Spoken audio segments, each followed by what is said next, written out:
ఎన్నికల వేళ చెప్పిన ప్రతి మాట, ఆ మేనిఫెస్టో అంటూ తాను రిలీజ్ చేసిన మేనిఫెస్టోలో తాను చెప్పిన మాటలు, ఎన్నికల వేళ బటన్ నొక్కడం అయితే ఏముంది, అదేం పెద్ద పనా, ముసలావిడ కూడా బటన్ నొక్కుతుంది అన్నాడు. అప్పట్లో నా చంద్రాయుడు ముసలావిడ కూడా కుర్చీలాక్ ముసలావిడ కూడా బటన్ నొక్కుతుంది, అదేమన్నా బటన్ నొక్కడం గొప్ప సంగతి అని చెప్పి అన్న సందర్భాలు మనం చాలా చూసాం.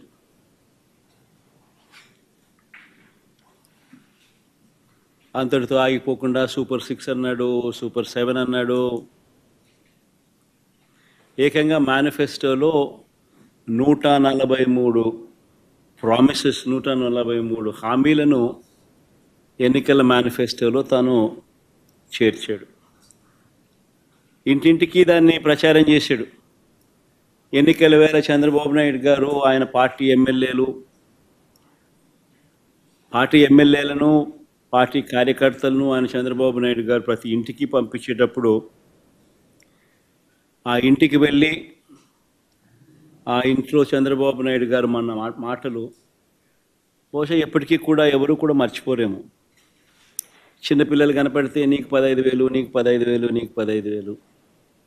ఆ చిన్నపిల్లల తల్లులు కనపడితే నీకు 18,000, నీకు 18,000, నీకు 18,000. ఆ తల్లులు, ఆ పిన్నమ్మలు, ఆ తల్లుల అత్తలు, వాళ్ళ అమ్మమ్మలు, అంటే ఆ అమ్మలు, ఆ తల్లుల అత్తలు, వాళ్ళు కనపడితే మీకు 50 ఏళ్ళు నిండాయి కదా, మీకు 48,000, నీకు 48,000, నీకు 48,000, నీకు 48,000. ఇంట్లో నుంచి 20 ఏళ్ళ పిల్లాడు బయటకు వస్తే నీకు 36,000, నీకు 36,000, నీకు 36,000. ఇంట్లో నుంచి రైతు కనిపిస్తే, కండువా వేసుకుని రైతు కనిపిస్తే నీకు 20,000, నీకు 20,000, నీకు 20,000. ఇది రొటీన్గా మనకు వినిపించిన మాటలు ఎన్నికలప్పుడు.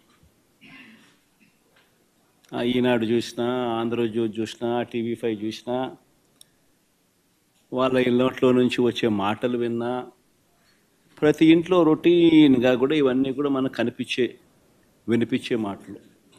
ఇవే కాకుండా ఈ హామీలందరికీ గ్యారంటీ ఇదిగో బాండ్లు అని చెప్పించారు. బాండ్లు, హామీలకు గ్యారంటీ అంటూ ఇంటింటికి బాండ్లు కూడా పంచారు. అమలు చేయలేకపోతే ఏమన్నారు, అమలు చేయలేకపోతే చొక్కా పట్టుకోండి అన్నారు. అమలు చేయలేకపోతే చొక్కా పట్టుకుని నిలదీయండి అని కూడా అన్నారు. ఇప్పుడు వీరిచ్చిన బాండ్లు ఏమైనాయి, ఇప్పుడు వీరు చెప్పిన మేనిఫెస్టో హామీలు ఏమైనాయి, వీరు పంచిన పాంఫ్లెట్స్ ఏమైనాయి, ఎవరి చొక్కా పట్టుకోవాలి? ఈ 9 నెలల కాలంలో చంద్రబాబు నాయుడు గారి పాలనలో మనం చూస్తూ ఉన్నది ఇది. మరోవైపున చూస్తే రాష్ట్రానికి సంబంధించిన అప్పులు కేవలం ఈ 9 నెలల కాలంలోనే రికార్డులు బద్దలు కొట్టేసి, బహుశా ఎప్పుడు కూడా ఏ ప్రభుత్వము కూడా ఈ స్థాయిలో అప్పులు చేసిన పరిస్థితులు బహుశా దాఖలాలు ఎప్పుడు కూడా లేవు. ఆ స్థాయిలో రికార్డులు బద్దలు కొట్టేశారు. 9 నెలల కాలంలోనే బడ్జెటరీ అప్పులే,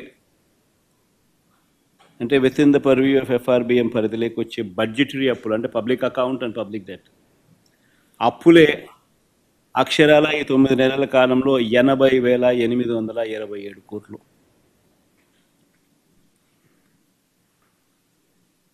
ఇవి కాక ఈ 9 నెలల్లోనే అమరావతి పేరు చెప్పి ఇప్పటికే తెచ్చిన అప్పులు, తేబోతున్న అప్పులు, ఈ రెండు మరో 52,000 కోట్లు.